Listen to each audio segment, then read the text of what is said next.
You're listening to the 49 Carats Podcast, a 49ers Goldmine production with Stephanie Sanchez.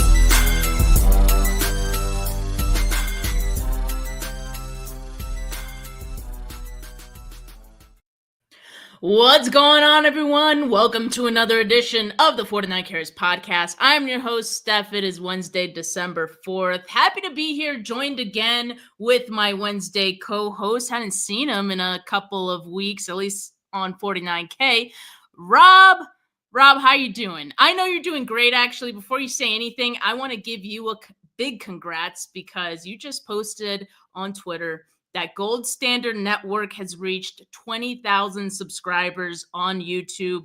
That's huge, man. So big congrats. Thank you for everything you've done for me, for having me as part of Gold Standard Network as well. I really appreciate you. But yes, you definitely deserve it. So congrats, buddy.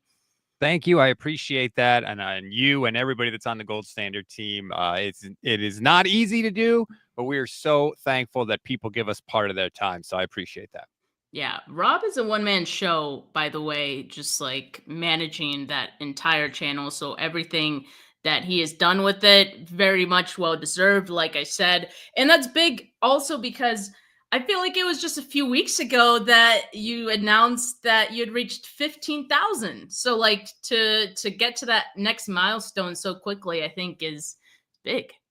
Well, thank you. I think there's a lot of anger within the 49ers fan base right now. And I always say this, anger is not the enemy of like a sports owner. Anger is passion, right? Apathy is the enemy of content creators. Like if nobody cared about the 49ers, I wouldn't be able to reach 20,000 subscribers, but people do care and they're angry this year because of how things has gone down. And when they're angry, they join, they follow, they pay attention. And if anyone is looking for anger, like Rob is the place to find it. But we don't have cranky Rob today, so we'll take any Rob we can get. But yeah, it was good to see you again because I know the last couple of weeks we weren't able to do a show, holiday and all. Hope you enjoyed your Thanksgiving. But since the last time we did do a show here on 49K, a lot has changed. And I think we all kind of knew which direction this team was going in, even, before that. But it really has plummeted to a new low since then. A lot has changed as far as like injuries go. It's gotten way worse. Like just anything you can think of from the last time we spoke, it has gotten worse since then. Yeah, it's been very much a Murphy's Law season for the 49ers. Almost anything that has gone wrong or could have gone wrong has gone wrong. Christian McCaffrey's been hurt. Brandon Ayuk's been hurt. Trent Williams has been hurt. Brock Purdy's been hurt. Nick Bosa's been hurt. Fred Warner is hurt. Like, name somebody that's important to the 49ers, and they have gotten hurt or missed time or been down this year. Not to mention, and I don't mean to trivialize this at all, but this team has had 3 major tragedies off the field this year. Major tragedies off the field.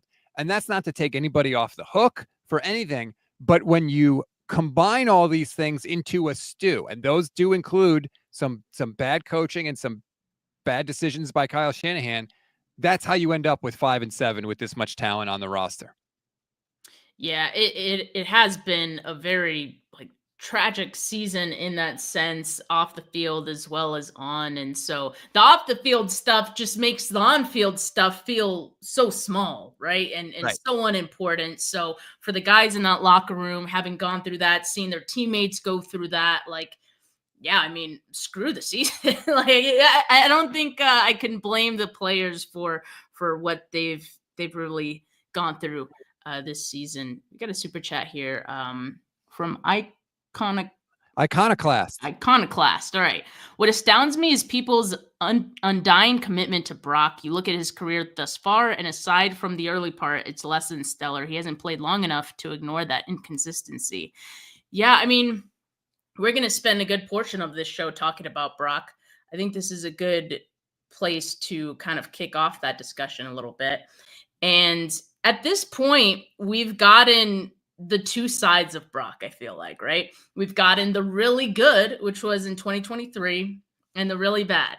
So how do you kind of, I guess, parse who Brock Purdy is truly in the midst of all that. Because I think you can look at last season and be like, oh, the 49ers were healthy. He had all these all-stars. Of course, he was going to be great. And then you can also look at this season and be like, oh, the 49ers have been injured. He had this person, this person, this person. Of course, he was going to underperform. Like, so who even is Brock?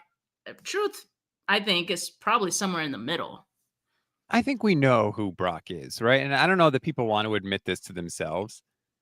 He is not capable of, dragging a team through adverse circumstances. He's not Patrick Mahomes dragging a Chiefs offense with nobody other than Travis Kelce to a Super Bowl, right? He's not John Elway from back in the day dragging an offense with names you've never even freaking heard of to multiple Super Bowls. He's not that. That's not a criticism of Brock Purdy. There are very, very, very few people that are that person. What he is a guy that can make plays outside of structure, that can scramble around really well, that can succeed and play at a very high level with help from people around him, which is fine. It's the job of the team and the organization to put people around him. And as you and Jason Aponte noted on our Tuesday show, Bully Ball, Peyton Manning had a ton of talent around him, Hall of Fame people talent. So that's not a knock on Brock Purdy, but I think we know who he is. You just have to decide, if you're the 49ers organization, are you comfortable paying a guy like that a big market contract? And are you confident that if you do, you can continue to put the pieces around him that you admit he's going to need in the future? Yeah, and like I said, there's a lot of discourse already about this. It's only going to get louder as, the rest of the season wraps up and we get into the off season, right? So I think we're seeing people throw their opinions around. Some people think don't pay Purdy. That would be a huge mistake. There are people who think if you're gonna pay Purdy, pay him, $40 million, maybe a 2-year deal, things like that. Everyone has an opinion, and it's been such a spectrum of opinions, right? I've seen everything at this point as to what to do with him. Ultimately, I think the 49ers are going to give him a contract, right? And I think based on what some insiders are saying, that is probably the most likely scenario that we see. Now, the one that caught my eye, yesterday was Albert Breer. And he said this, quote, if they want to take a hard line, and they could use the availability of guys such as Sam Darnold and maybe even Kirk Cousins, if the Atlanta Falcons have an appetite for trading him, as leverage this offseason. In the end, I think Purdy gets a big long-term extension from the Niners. How they get there is what I'm less sure of, end quote. Rob, cover your ears. Sam Darnold, he's going to be in the discussion, or at least he's going to be linked to the 49ers at some point this offseason, as well as Kirk, right? At this point, those are two names that I think are always going to be linked to Kyle Shanahan as long as they're available and the 49ers are in some quarterback limbo, as people always seem to think they are. So when I posted this, because I tweeted that Albert Breer said this, and people were upset that the 49ers wouldn't pay Purdy. Nowhere in this quote does Albert Breer indicate that the 49ers wouldn't pay Purdy. I think the consensus is that they would. He says the opposite. He says he thinks he's going to get paid. Yeah, exactly. So reading comprehension tested by a lot of 49er fans. But I think the big key here is that they're only going to be using those other guys as leverage, which is their game. That's exactly what they do. They play hardball. They play a game of chicken with all these big money contracts. I hope to God it just doesn't go as far as some other contracts have gone, like the Brandon Ayuk one, Nick Bosa. You can't afford to do that with your quarterback, your starting quarterback. So I do think, sure, they'll find leverage. I don't know how big of a leverage Sam Darnold and Kirk Cousins really are at this stage, but you're going to hear those names. Don't fret about it, though. I think a lot of it is going to be generated purposefully by the 49ers themselves with the intention of getting Purdy on a big deal. I would also throw Aaron Rodgers in there in terms of guys that the Niners could use as leverage, particularly if he becomes a free agent. Like, that's Kirk Cousins you got to trade for. Aaron Rodgers you wouldn't have to trade for. And we know the Niners went after Aaron Rodgers even after they traded 3 first-round picks in 2021. So clearly he was someone that was once on their list. It's believable that they would have interest in him again. I will say this. Whatever the 49ers decide to do with Brock Purdy, whether you're going to pay him, if you're not going to pay him, whatever. More important than that, I feel like, is drawing a line in the sand and saying, before the new league year starts in March, this is over. This situation is over. We're either going to pay him or we're not going to pay him. But what we are definitely not going to do is go through a whole off season and training camp uncertain of what could happen. Where are we drafting guys to make up for it in case we don't have him? And is he in training camp? And is he not? Is he holding out? Is he missing the preseason? And now he's all screwed up in the regular season.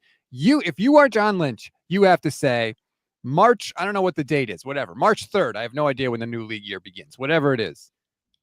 That's when this is over. And you decide, are we paying Brock, whatever it takes, or are we not?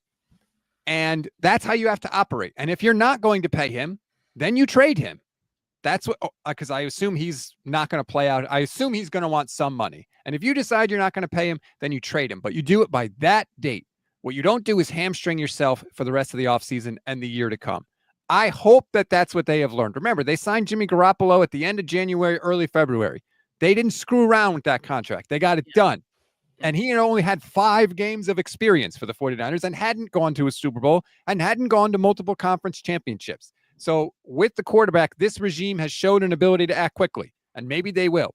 But whatever you do, please do not drag this out, because that is the worst possible strategy.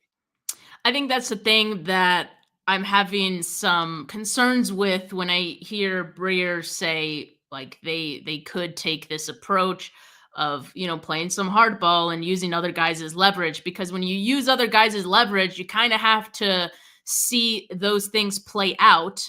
So Sam Darnold would have to be signed by another, like he would have to be a free agent for you to maximize, that leverage. And so as long as he's a free agent, that's when the 49ers are going to exercise that. Same with Kirk, same with Aaron Rodgers, if that's, a name that they're going to throw out there as well. So that those things can take time, right? Mm-hmm. If you want to milk all that. Now, I agree. I think with the quarterback, that's just one position you can't mess around with, right? So I would hope they wouldn't. I've seen also a lot of people throwing out the idea that, Brock's not going to get into playing hardball in his end either. Like he doesn't want that much. He's a simple guy, he'd be happy with a lot less. And then I'm like, well, he has an agent his agent's job is to try to get as much money as he can out of the 49ers, out of any team, right? So we'll see how that plays out. I mean, yes, it could be that the first offer that the 49ers put on the table, which we know historically is usually the lowball offer, it could be that Brock's like, cool, let me sign that.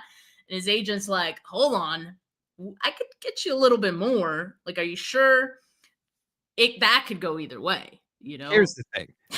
For all the people that say, oh, Brock's a nice guy, who's the quarterback he kind of gets compared to a lot of the time, especially for like this pregame fit, right? It's Kirk Cousins. Did Kirk Cousins sign a cheap deal? No, he played out his deal. He went to the open market, and then he got a fully guaranteed contract. And in fact, has always played on a fully guaranteed contract. So don't take the fact that Brock looks like he's flush with Cole's cash to mean he's not going to want as much money as he can get this offseason. And I don't blame him. He should want that. I agree, especially because you've been grossly underpaid for your entire time you've been in the league already. And I get it. That has to do with the fact he was the last pick in the draft. There's a reason he lasted that long to begin with. But he outperformed that. I mean, absolutely outperformed that. So I think it makes sense for him to be paid a certain amount that overcompensates for that. And I expect that he's going to try to get that. His agent is going to try to get that. I do think it's wishful thinking on all of our parts who, maybe think, oh, he might take a little bit less. He might take a hometown discount. But here's what Mike Silver had to say about it when asked about Brock Purdy. Brock Purdy's up for an extension this offseason. How do you think this year playing out for him, has it affected his leverage? Like, is he still viewed as the guy that's going to get potentially $60 million? Yeah, I would say yes. And I think Kyle decided that long ago, like Christmas 2 years ago, honestly, when he was thrown in. But this is a new world, right? And so instead of having this collection of highly paid in their prime all-stars and a quarterback on the cheapest rookie deal ever, whether it's 60 or not, I don't know. I would just urge the 49ers, based on recent history, figure it out and do it quick. Like, do it early. Don't make this a thing that drags out based on how that's affected them. Do it early. Do you think they learned their lesson? Because, man, between Trent and Brandon Ayuk, you can't ignore that impacted their season this year, and not just individually, but it impacted your team in a pretty significant way. And Debo and Kittle. It's far from just the two guys you named. I hope they learn their lesson. I'll say this. Mike Silver has said that before, that he thinks Kyle Shanahan decided that he got his guy early on. It's one thing to think, hey, I think I got my guy a couple years ago. It's another to think, yep, I'm paying him no matter what, a couple of years ago. And I really hope Kyle didn't make that decision 2 years ago, because that would be just horrible decision making if that was true. But yeah, I think that they won't mess around with this one because he is the quarterback and because of what has happened. I think they will try and get it done early. And the question is going to become, yeah, there might be some posturing about Sam Darnold and those other guys, but really,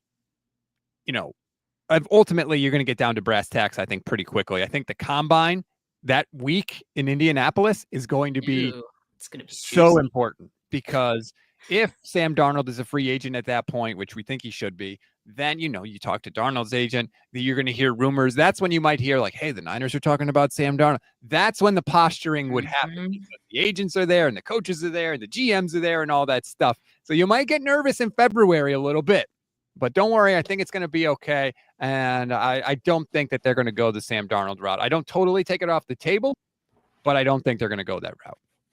Which is the whole reason why teams do it anyway. Like, if we, the fans, believe it and we expect that it's going to happen and we still get nervous, like this is exactly why they throw names out there to get players and the agents thinking a little bit. And hey, like, remember couple years ago, they looked into Tom Brady, right? Like, so it is believable.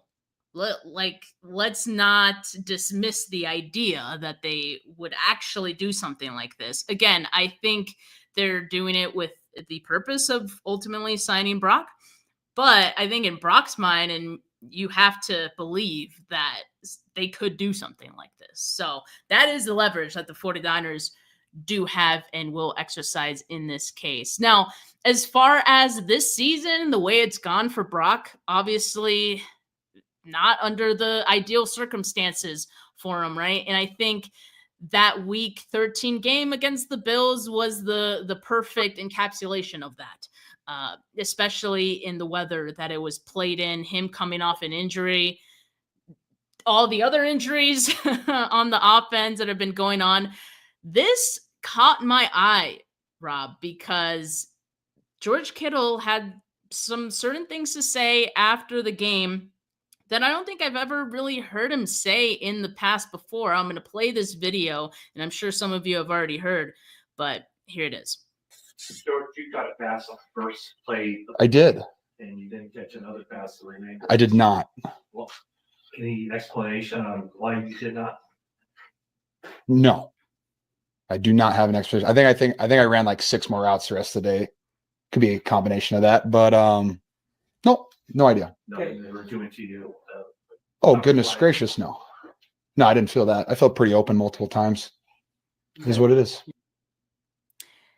That is crazy, because I've never heard George Kittle be so, I guess, open about his frustration. Usually he's the cool, calm, and collected. He'll say the politically correct thing at all times. He won't say anything that ruffles up any feathers. And in particular, anything that might turn an eye to his quarterback. Like I've never heard him say something like this. And I wonder, obviously it comes from a place of frustration, and I get it. Like he didn't get a lot of targets in a game that I think it would have made a lot of sense for him to get targets.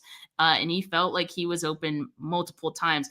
I think a lot of people say, oh man, this turns the attention to Brock. Do you think it's more so like on Brock or on Kyle as to why he's feeling some frustration after week 13? That was exactly the question I was going to ask you. And honestly, I think the answer is both. Because he says, well, I didn't run that many pass routes, which that's not Brock's call. That's on Kyle. But he also says, I felt like I was open multiple times, which is on Brock Purdy. Hey, I'm open and you're not throwing me the ball. So I think it was actually both. And I don't think that this is necessarily a new thing for George Kittle. I wouldn't be shocked if he had been frustrated many times in his career with the 49ers and his targets, because he has not gotten the targets that a tight end of his quality deserves. He has not gotten the elite targets and the target share that guys like Travis Kelce have gotten in their career. But the Niners have been winning. That's the difference. And when you're winning, number one, if you're winning and you're complaining about your targets, you kind of look like a jerk, and Kittle's smart enough not to do that. But I also, number two, believe he wants to win first and foremost, and he's cool with not getting a ton of targets if he gets to pancake people and they're dropping 30 every single week. I honestly think he's cool with that. But when he sees the team struggling and he sees them offensively struggling, and then on top of that, he's not getting the targets, he's not getting the opportunity to help them and end those struggles, he does get frustrated by it. And I look, I don't know if this has taken place, but if I was Kyle Shanahan or if I was somebody else on that team and heard those comments, I would go to Kyle and say, hey, you need to call George in your office. You need to talk to George, hear him out. And also let's get him a crap load of targets against the Bears. Like exactly. You should. Now, will Kyle? I have no idea. Has that conversation taken place? I have no idea. But clearly Kittle's ticked off. He's justified in his frustration, by the way. And we'll see what the 49ers do about it. But this is the stuff that comes up when you don't win. I know. And I was like, man, he sounded like Malik Neighbors out there. Because everyone was talking about Malik Neighbors and his post-game quotes and, New York media, you know how that goes. But I do feel like, I don't know if a conversation needs to be had, but I do think this coming from a guy like Kittle is like when the very calm person gets mad and you're like appalled. You're like, oh, damn. What did I do to upset you? Like, this must be serious. Like, so it needs to be taken seriously. And I agree. I think Kyle needs to have a game plan revolved around Kittle, because let's be honest, this season he's been the saving grace of this offense, especially when it comes to scoring touchdowns. And I think Purdy should be looking for him any chance he gets. Another thing I want to point out, I mean, Baldy went on, was it 95-7 the game this week, and also talked about the fact that Ricky Pearsall is invisible. And I want to play that here as well. How does Ricky Pearsall run 63 routes the last 3 games and only get 3 targets and 0 catches? Is he not getting open? What's going on with that, Baldy? Well, what surprised me about that stat right there, because I did not know that, is that he's even run 63 routes, because you don't even notice him. You don't even know he's on the field. Wow. Like, that's how invisible he is. Like, I'm thinking, well, where is he? All right, I see Jawan out there slipping and sliding. I see George doing what he's doing. Like, where's the ball even going for the most part? It's not really, I don't even know who it's going to. Obviously, it's not going to Pearsall, but I talked to him on the field before the game in Green Bay. He said he's here to beat man coverage. I haven't seen him get open. I haven't seen him even look at him where he's even being featured in any way right now. Wow. So not holding back. He didn't mince any words in speaking about Pearsall. And I agree. Like, I obviously a big reason that he was drafted in the first round by this team is to beat man coverage. The Super Bowl was an indication. The 49ers did struggle with that. In particular, Deebo Samuel, right? Deebo Samuel's still out there running routes, still getting targets, but Ricky Pearsall is invisible. I mean, whose fault is that really? Like, is it that Pearsall is not getting targeted either? Because I do feel like I've seen Pearsall getting open. I wanted to actually go back and look at the film today and see just how much Pearsall was getting open or not. Because I don't know if Baldy has done that. And then I'm not saying he's not, but maybe he's just looking at the fact that he's not getting targeted as, hey, he's invisible out there. So I actually wanted to dive into this. I can't tell you right now whether he is or he isn't getting open, but I know he's not getting featured. That much we can tell because, and that's the frustrating thing. Because we've seen Kyle Shanahan dial it up for Richie James. Like, I've seen Kyle Shanahan get Richie James 150 yards or 125 yards, whatever it was. Like, clearly he's capable of dialing things up for people. He's featured Deebo Samuel. He's featured Christian McCaffrey almost exclusively since McCaffrey has come over. We know that Kyle can get the ball to people if he wants to. The question is, why hasn't he seen this as more of a priority? And going forward, will he see it as a priority to feature Ricky Pearsall and see what's there, even if it's to the detriment of the offense? Will he feature and get Jacob Cowing on the field, even if it's to the detriment of the offense? I don't know the answer to those questions. If not now, when? I mean, you're at a point now where you have nothing to lose. You know what the deal is the rest of this season. I mean, you're not going to have McCaffrey or Jordan Mason out there. What are we even doing if not developing and seeing what we have in these young players? I mean, now you're forced to start Isaac Rendo. So why can't Ricky Pearsall be featured? Why can't Jacob Cowing be featured? Let's see these rookies make some mistakes. At the very least, we will see what we have in them. So, like, yes, I wholeheartedly agree with that. I think this is the time now to really get it going, to, get some looks for those guys. And I think for Purdy too, like, it's kind of like, what can go wrong? Like, let's just try it. Let's see what these guys do. And that's how you build confidence in some of these guys too, just getting them the football, right? And then sometimes it just snowballs from there. I do also want to say that I think this game against the Bills in those conditions, I think it's easy after that game to say, well, nobody was involved. I mean, there wasn't going to be a passing game. And one thing I wanted to look at, like, Purdy barely even threw the football. Again, not just because of the weather. He was coming off the shoulder injury. I think the game plan from the jump was that he wasn't really going to be throwing the football. He had 18 attempts, only 11 completions, 94 passing yards. All of those are his lowest career total for a game that he started and finished in his career. So, yeah, I mean, to look at that game and make any defining statements about this passing game, about any pass catcher, I think is a little unfair. I think they should have a more pass-friendly game, in Santa Clara this Sunday.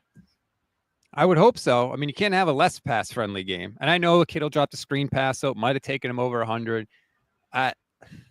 I need to see something good from Brock Purdy, and I want to see, like you said, Garendo featured. I want to see Pearsall featured. I want to see Jacob Cowing featured by this coaching staff, because it's not just about, this year. You're preparing for 2025 right now. You've got to figure out what sticks and what doesn't. What can be a building block and what's an area of need for you.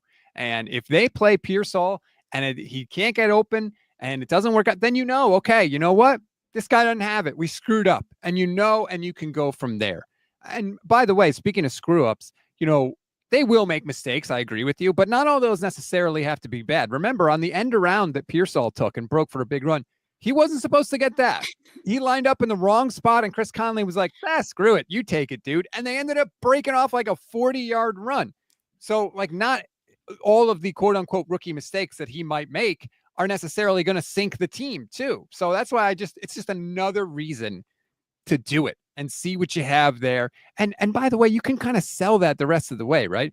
Let's say, Steph, that they don't win a game the rest of the season, right? They just don't. The injuries, whatever, the competition. But if they start featuring Pearsall and Cowing and Garendo and they look really good, we're all going to be going into the offseason being like, hey, you know what? Maybe we got something here. We're going to have a high draft pick. we have Brock Purdy. We have these young players. If we can have another good class, like you can sell the hopium. And that's exactly what I want to see going forward. That's exactly why I was like, let's stop with this trying for the NFC West. I know they have to say that out loud in the locker room, but now they're forced to look towards 2025. Now they're forced to kind of give up on what this season could be, because it's not going to be anything. I think we just need to accept that. But that doesn't need to be sad.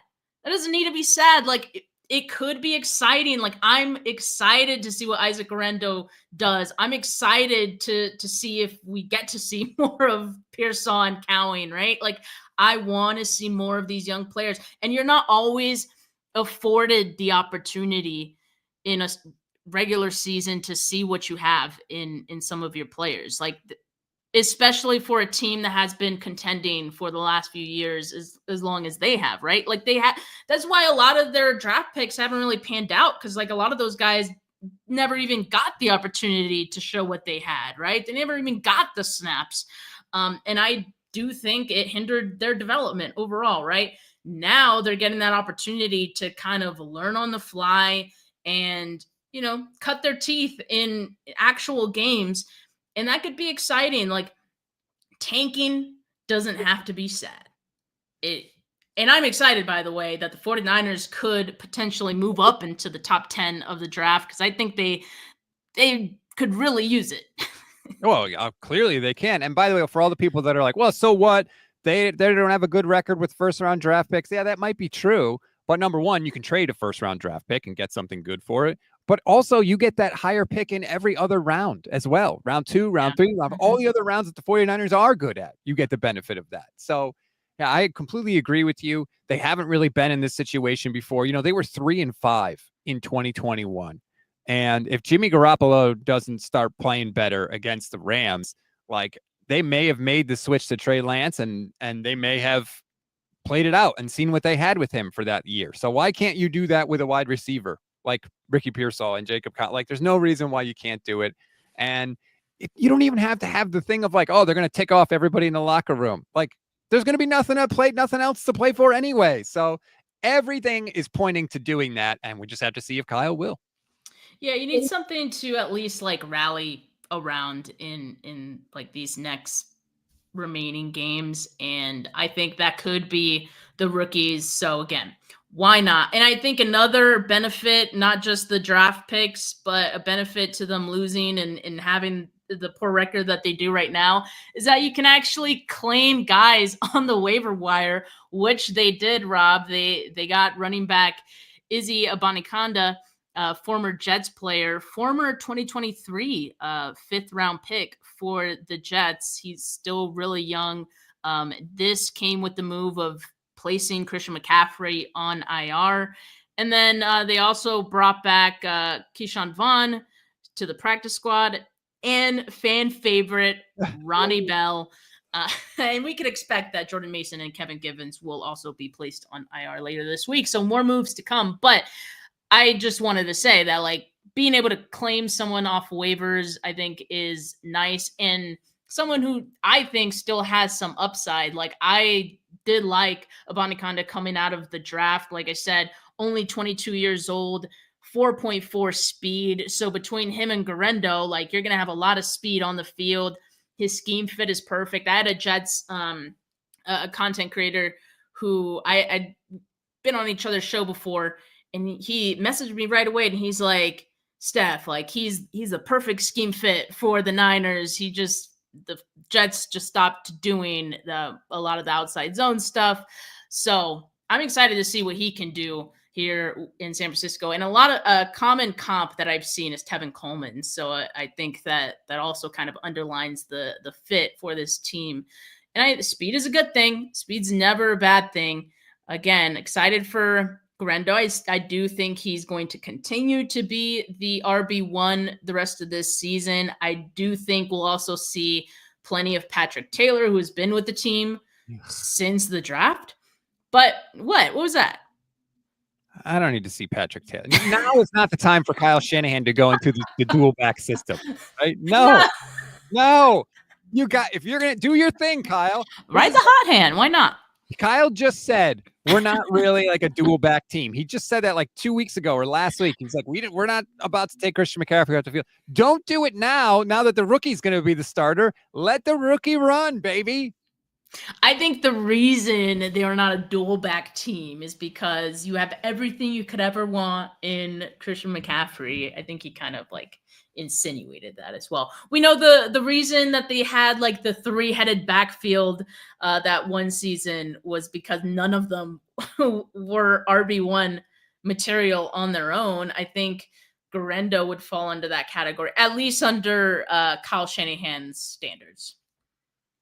Okay, if you say so. I mean, and again, like, you want to see what you have in Patrick Taylor, I think, and you want to see what you have in Abanikanda as well. So I think it's realistic that we see all three of those guys at different points. But they just signed Abanikanda, so I think it'll take them some time to get acclimated and get some snaps. But like I said, the scheme fit is there, so that's what I'm excited about.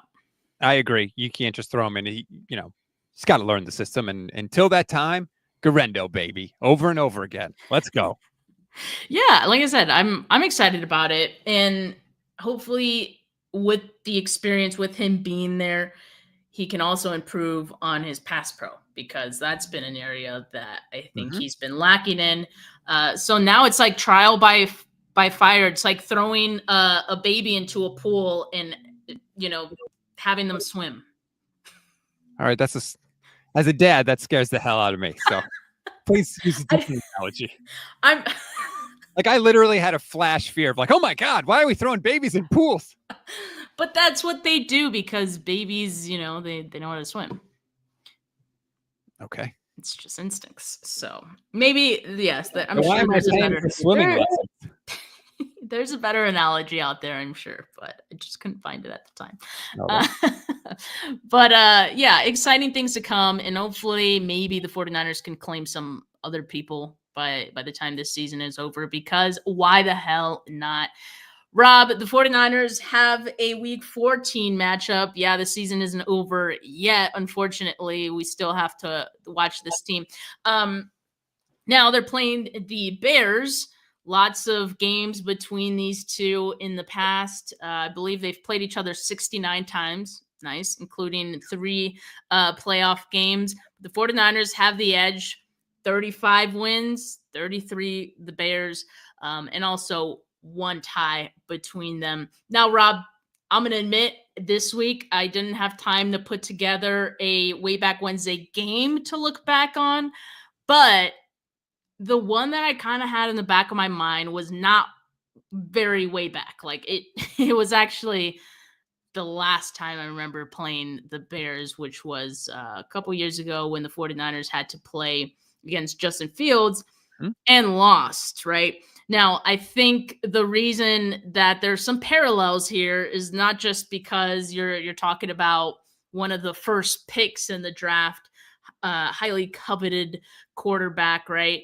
But similar skill sets to what Caleb Williams has as well, with the running ability too.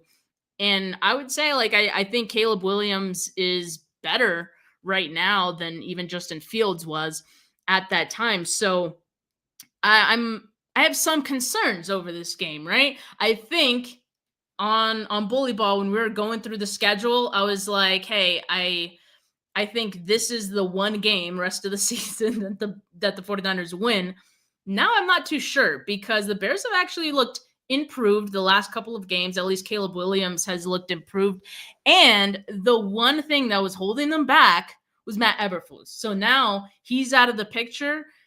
The coaching has to be better, right? It can't be worse than him. I've never seen a head coach just stand there like his controller ran out of batteries and watch the time tick off the clock before. I've never seen that. I could not believe, how could you let that? And he doubled down. Yes. And for all the complaining that I do about Kyle Shanahan's game management, because it's not good, he would never have let that happen. He would never have just stood there and not called a timeout. That was a bizarre situation. The Bears are going to get that interim head coach boost that every team gets in the first game with a new guy. I had this as a loss for the 49ers before the year began. because I was like, between the Packers game going cross country, between the Bills game, and then you sneak this Bears game, and then you've got a divisional game against the Rams. I think it's the Rams after that, right? I was like, this is a letdown. This could be a letdown game for the Niners. I knew the Bears had a good defense anyway. So I had it as a loss when I thought everybody was going to be here. So I'm not picking the Niners the rest of the way. I'm just not. Like, the way they turn the football over and they don't force turnovers anymore on defense, you can't win like that. Even if you had all the Avengers, you can't score without the football. So I think it is a loss this weekend. Yeah, I think I'd feel better if Nick Bosa plays, like, as far as for the defense. But if he doesn't, like, the defense has no shot, basically, which is sad. I mean, we also know Fred's dealing with injury, been playing through it, but he's obviously been a lesser version of himself. So, like, this defense has just been atrocious this season. And with what Caleb Williams can do, with what we expect, they'll look a little more put together, I think, the Bears with the interim head coach. Yeah, I think they're going to get a boost. It's almost always like the first couple weeks of having the interim head coach, and then it kind of fizzles out. Yep. So I'm expecting they're going to be like really riled up this game, right? And you know what? That's fine. I mean, again, I think the 49ers could use some moving up in the draft order. But again, there's some things I want to see. I don't want to see this team lay down and just look sad. Like, these last two games, they've looked pitiful. I want to see some fight in them, right? I want them to feel like there's a reason to play. Well, and that's part of the reason, like, the young guys are the hungry guys, the young guys that are going to be fired. Garendo breaks a 30-yard run. He's going to be friggin' excited because he's been dying to get on the field, right? That's why you want to mix those guys in. You get Kittle going, that'll pump him up. Plus, George is going to gas up the rookies. Like, he's going to be out there. Like, he tried to do it with Trey Lance and Lance's start against Houston when he started. He was gassing him up out there. I agree. Get a little juice going. We need the juice. And I don't mean the fullback, by the way. You brought up no fumbles, please. You brought up the Niners-Bears game. My first thought was Niners-Bears playoff game in 94. Like, I'll remember this distinctly. I was terrified for some reason. I was like, I don't like this Bears team could beat us. I don't know what to do. And instead, the 49ers went out and they said, not only are we better than you, we're going to give the ball to a fullback that actually knows how to hang on to it, and he's going to score 3 touchdowns, and we're going to punk you on the way to a destructive victory. And that's what happened in that game, and that's what I want to see from the 49ers. Give the ball to the guys that know what to friggin' do with it. Debo, he don't know what to do with it, okay? Christian McCaffrey didn't know what to do with it this year. He had more fumbles than touchdowns on the season, and that is a fact that is true. Give it to Garendo, give it to Pearsall, give it to Cowing, and let's freaking go. Let's freaking go. Yeah, hopefully, I mean, we see this team in a different light on Sunday so that we're not watching it all miserably like we have been as of late. So, yeah, it doesn't need to be sad, like I said. All right, well, we're going to continue talking about that matchup the rest of this week and just all the other underlying things to talk about with this team. Never a dull moment, even when the season is dull. So thank you, Rob, for joining me once again. I missed you on the show. Glad to have you back. And again, congrats on Gold Standard Network for 20K. If you guys that are watching or listening are not subscribed to the Gold Standard Network, make sure you guys do that. And I am joined by my co-hosts every Tuesday on Bully Ball, Jason Aponte on there. So make sure you guys tune into that as well. Make sure you like this video if you haven't yet. Subscribe to the channel if you haven't yet. Audio listeners, leave a rating, leave a review. But for now, have a good rest of your Wednesday, folks. Be back tomorrow with a Trash Talk Thursday with my Thursday co-host, Monica. But for now, peace.